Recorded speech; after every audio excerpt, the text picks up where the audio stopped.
Hello, my name is Tom Thie. Welcome to the Virginia Bakery Remembered Baking Series. This is the butter cake segment. Alright, we've already made our buttercream and we've made our yellow dough. If you'll need to go back and watch those segments in order to get this far. Okay, we grease our coffee cake pans with either a pan spray or you can just use ordinary shortening with a brush. Just make sure that they're well greased so the cakes don't stick. Now you're going to want to flatten them out and put a rim on them. Very easy to do. You start with your hand and just keep mashing with the fingertips until you have the dough relatively flat at the bottom of the pan. This is one of the first duties that the bakers had on the bench because you used your hand. It wasn't that difficult. But at the same time, you had to learn to use your hand correctly. Now, this is what we call a flat coffee cake. It didn't have a rim on it. Some of the other segments, you'll use a flat cake. For the butter cakes, it's essential to have this rim. To do the rim, you simply just grab the dough and pull it up the side of the pan. Not too far, maybe about 1/2 of an inch. And you don't want it real thick either. If this dough lip is real thick, as you cut this cake, the last part you're going to bite into is that dough lip. And you do not want to end up a butter cake with a big hunk of dough in your mouth. It's just not right. So, that's not too hard to do. Now we have our lip on there. Now this part, a lot of the bakers skipped. I could tell if they skipped it. You have to go back out and re-flatten that bottom. Because you'll see there's a big hunk of dough right in the middle, kind of. And if you don't flatten that out, what will happen is this dough will bake up, the buttercream will run to the side, and you'll have a terrible looking butter cake. Okay, so if our pan's ready to go, we're going to start with just the plain buttercream coffee cake. You take about 12 ounces of buttercream.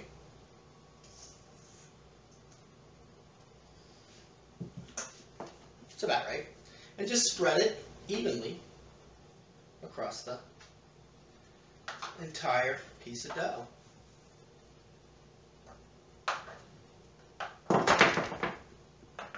I used to do these on the bench. It makes it a lot easier if you just spin them on the table. Okay, so there it is. That's your basic butter cake. Now, if you wanted to make a double butter cake, what do? You add some more buttercream. That one's not too hard to figure out.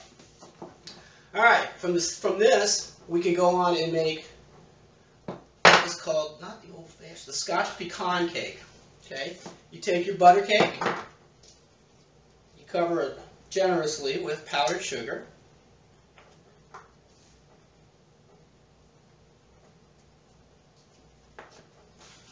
And then you cover the whole thing with crushed pecans.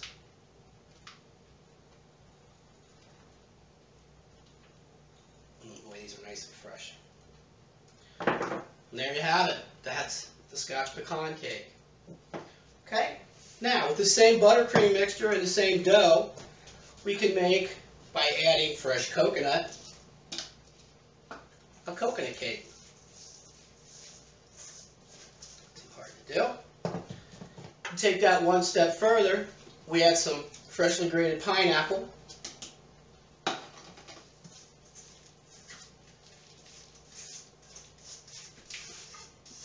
Put that on top of our dough. Spread it around. Now traditionally, this coffee cake had a cherry in the middle of it, and most people would recognize it as that. However, I used all my cherries up at Christmas. Gonna have to substitute a red grape. But there it is, the Winky Dink. Now, you'll need to let these coffee cakes proof for about, a 1/2 hour maybe. You can just cover them with a cloth, leave them in a warm place. If it's really cold, like in the wintertime, you can use a preheated oven to around 200 degrees and just cut it off and then put your cakes in there and let them proof that way. After they're done proofing, we're going to bake them in a 375-degree oven, about 30 minutes.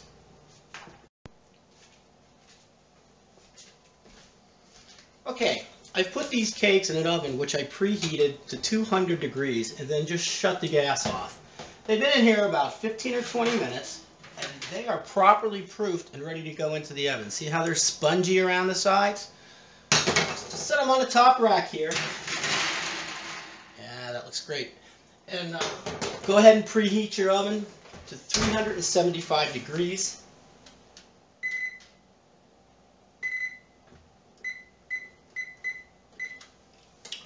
It's very important that you preheat your oven, otherwise the constant flame on the bottom would burn this part of the dough before the top actually got done. So always make sure that your oven is preheated.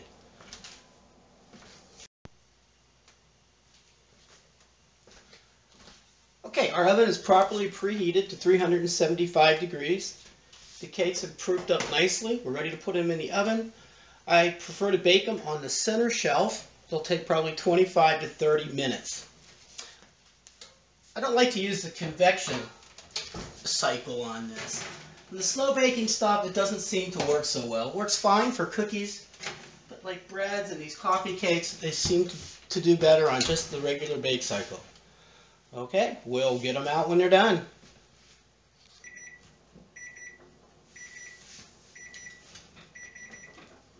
Okay, it's been 20 minutes, and you can't wait to pop that oven door open and look at those beautiful golden cakes you've made. Don't do it. The reason I'm doing this early is because I don't want you to open the oven door. Turn on your oven light. Look in. You can see they're still kind of pale. It's only been 20 minutes. Don't open the oven door. And the reason I say this is the reason I tell the bakers. Every time you open that door, the heat goes right up to the ceiling. That oven has to fire up and reheat itself. When that oven fires up and reheats itself, the gas burners come on in the bottom.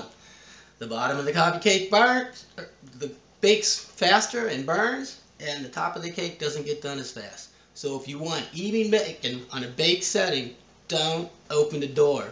I'll show you how to peek in a minute. Okay, it's been 25 minutes now. Oh man, it smells good in here. I've been doing this so long I can almost smell when these cakes are done. Okay, this is the time for the first official peek, and this is how I want you to do it. You're going to open the door slowly, you're going to peek, and you're going to close the door slowly. Watch this. I just looked at those. They got about another 3 to 4 minutes to go. Okay, these cakes are ready. Let's shut the oven off so I don't get a heat blast here when I open the oven door. Oh yeah. See how they're nice, golden brown? I'll show you on this other cake. I want to show you how to tell that these things are done. Now, this cake, if it's not done and you press down on it, see how it sponges back up? It won't do that if it's not done. It'll just stay down. It'll collapse. The cake is done perfect. So set them on top of your oven.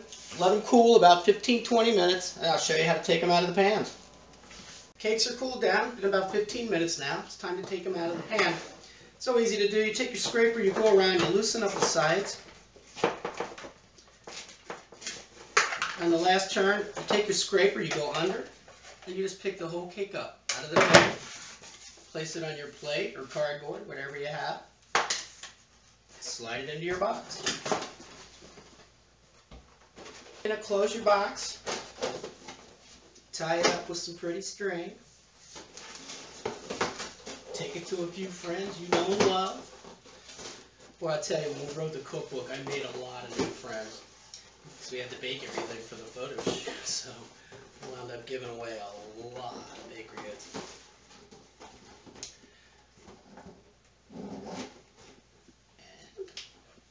And speaking of which, I gotta go. Friends are waiting. Bye.